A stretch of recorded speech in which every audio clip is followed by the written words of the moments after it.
ஹே guys, யமஹாவோட next big launch பார்த்தீங்கன்னா இந்த 2024ல் XSR 155 லான்ச் பண்ண போகிறோம் அப்படிங்கிற மாதிரியான நியூஸ் எல்லாமே பார்த்தீங்கன்னா இப்போ வந்துகிட்டு இருக்கு.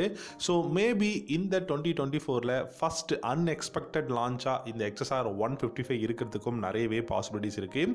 அப்படி இந்த XSR 155 இந்தியாவில் லான்ச் பண்ணாங்க அப்படின்னா என்ன கான்ஃபிகரேஷனில் என்ன ப்ரைஸில் லான்ச் பண்ண போகிறாங்க, எஃப்சிக்கு மேலே லான்ச் பண்ண போகிறாங்களா இல்லை எஃப்சிக்கு கீழே வந்து இதை பொசிஷன் பண்ண போகிறாங்களா அப்படிங்கிறதெல்லாம் டீட்டெயிலாக பார்க்கலாம். உங்களுக்கு XSR மாடல் பிடிக்குமா அப்படிங்கிறத காமெண்ட் செக்ஷனில் காமெண்ட் பண்ணுங்க. இந்த வீடியோ பிடிச்சிருந்தா லைக் பண்ணிக்கோங்க, நம்ம சேனலையும் சப்ஸ்கிரைப் பண்ணிக்கோங்க. யமஹா கிட்ட இப்போதைக்கு பர்ஃபார்மன்ஸ் ஓரியன்ட் பைக் அப்படின்னு பார்த்தீங்கன்னா R15 MT15 அப்படிங்கிற ரெண்டு பெஸ்ட்டான பைக்ஸ் இருக்குது.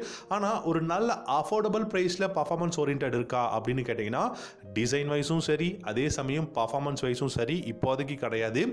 FZS FI version 4 deluxe model இருக்குது. பட் இருந்தாலும் அது அந்த அளவுக்கு பர்ஃபார்மன்ஸா அப்படின்னு நம்ம எல்லாருக்கும் நல்லா தெரியும். பெரிய அளவுக்கு இனிஷியல் பிக்கப்போ டாப் இன் பர்ஃபார்மன்ஸோ இல்லாத ஒரு பைக்.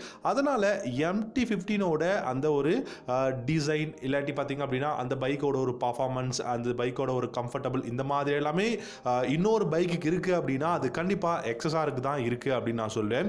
ஏன்னா MT15ல் எப்படி யமஹாவோட R15 வெர்ஷன் அந்த பைக்கோட இன்ஜின் வந்து யூஸ் பண்ணியிருந்தாங்களோ அதே மாதிரி R15ஓட இன்ஜின் தான் XSR 155க்கும் பார்த்தீங்கன்னா கொடுத்துருக்காங்க.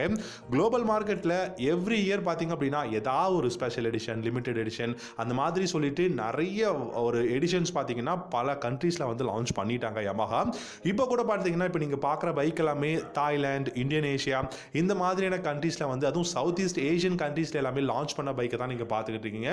இந்த மாதிரி நிறைய நியூ பைக்ஸ் வந்து லான்ச் பண்ணிக்கிட்டு இருக்கிறதுனால அங்கே இருக்கக்கூடிய சேல், அப்புறம் அங்கே இருக்கக்கூடிய அந்த ஒரு ஃபேன் பேஸ் அப்படிங்கிறதெல்லாம் பார்த்துட்டு இந்தியாவிலையும் கண்டிப்பாக இந்த XSR 155 வரதுக்கான பாசிபிலிட்டிஸ் நிறைய இருக்குது அப்படிங்கிறதா சொல்லியிருக்காங்க. ஏன்னா இந்த பைக் பார்த்தீங்கன்னா எஃப்சிக்கு மேலே தான் பொசிஷன் பண்ண போகிறாங்க. பைக்கோட எக்ஸோரூம் ப்ரைஸ் 1,50,000 மினிமம் இருக்கும் அப்படிங்கிறது தான். அண்டர் 1 லேக்கில் நமக்கு பைக்கோட ப்ரைஸ் வந்துச்சு அப்படின்னா டெஃபினட்டாக இந்த பைக்கை நம்ம கண்ணை மூடிக்கிட்டு வாங்கலாம். ஏன்னா கான்ஃபிகரேஷன் அப்படிங்கிறது கிட்டத்தட்ட MT15க்கும் R15 ஈக்குவலாக இருக்குது. R15 விட பார் அண்ட் டார்க் வந்து இந்த XSRல அதிகமாக இருக்குது. 1,50,000 எக்ஸோரூம் ப்ரைஸ் அப்படின்னு சொன்னாலும் கூட இதோட இன்ஜின் பர்ஃபார்மன்ஸ் அப்படிங்கிறது பார்த்தீங்கன்னா 155.1 cc single cylinder liquid cooled 4-stroke 4-valve engine கொடுத்துருக்காங்க. 19.3 ஹார்ஸ் பவரும் 14.8 நியூட்டன் டார்க்கும் இந்த பைக்கில் வந்து ப்ரொடியூஸ் பண்ண முடியும். 6-speed கியர் பாக்ஸும் அவைலபிளாக இருக்கு. அசிஸ்டன்ஸ் ரிப்பர் கிளச்சும் கொடுத்துருக்காங்க. ஓவரால் டிசைன் அப்படின்னு எடுத்துக்கிட்டிங்கன்னா ரெட்ரோ ரோட்ஸ்டருங்க. அதாவது பார்த்தீங்கன்னா ஒரு ஸ்போர்ட்ஸ் ஹெரிட்டேஜ் மாடல் பைக் அப்படின்னு இந்த பைக் நம்ம சொல்லலாம். இந்த பைக்கோட மைலேஜ் 40லேருந்து 45 கிலோமீட்டர் லிட்டரும், டாப் ஸ்பீட் 140 பிளஸும் இந்த பைக்கால தாராளமாக போக முடியும். இந்த பைக்கில் முக்கியமாக நம்ம பார்க்க வேண்டியது கம்ஃபர்டபுள் ரைடிங் எர்கனாமிக்ஸ் சூப்பராக கொடுத்துருக்காங்க. ஃப்ளாட்டான ட்ரக் அண்ட் ரோல் சீட் வந்து கொடுத்துருக்காங்க. 10 litres of fuel tank capacity இருக்குது. டிஜிட்டல் இன்ஸ்ட்ருமெண்ட் கிளஸ்டர் கொடுத்துருக்காங்க. இதில் கண்டிப்பாக ப்ளூடூத் கனெக்ஷனும் இந்தியாவில் லான்ச் பண்ணும்போது கொடுக்க தான் போகிறாங்க. பிரேக்ஸ் அண்ட் டயர்ஸ் அப்படின்னு பார்த்தீங்கன்னா ஃப்ரண்ட் அண்ட் ரியர் நமக்கு ஒரு சிங்கிள் டிஸ்க் பிரேக்கும் டியூவல் சேனல் ABS ஓடையும் தான் இந்த பைக் வந்து கொடுத்துருக்காங்க. அண்ட் இந்த பைக்கில் இன்னொரு விஷயம் அப்படின்னு பார்த்தீங்கன்னா பெஸ்ட்டாக இருக்கிறது சஸ்பென்ஷன்ஸ். இந்த பைக்கில் பார்த்தீங்கன்னா ஃப்ரண்ட்ல USD ஃப்ரண்ட் ஃபோக்ஸும் ரியரில் உங்களுக்கு மோனோஷாக் சஸ்பென்ஷனும் கொடுத்துருக்காங்க. ஓவராலாக நமக்கு தேவையான பெஸ்ட்டான கான்ஃபிகரேஷன் சூப்பராக கொடுத்துருக்காங்க. டிஜிட்டல் இன்ஸ்ட்ருமெண்ட் கிளஸ்டர்லேருந்து நல்ல dual channel ABS, USD front forks வரைக்கும் பெஸ்ட்டாக கொடுத்துருக்காங்க. ஆப்ரேட்டான ஹேண்டில் பார் இருக்குது. இந்த பைக் ஸ்பெஷலாக பார்த்தீங்கன்னா இந்த சிட்டிக்குள்ளே டிராஃபிக்கில் நம்ம யூஸ் பண்ணுறதுக்கு இல்லாட்டி ஒரு கம்யூட்டர் பைக்காக இந்த பைக்கை நம்ம தாராளமாகவே சூஸ் பண்ணலாம். MT15 மாதிரி ஒரு நல்ல ஹேண்ட்லிங்கும் இந்த பைக்கில் இருக்கும், நல்ல பில்டு குவாலிட்டியும் இருக்கும் அப்படிங்கிறது தான்.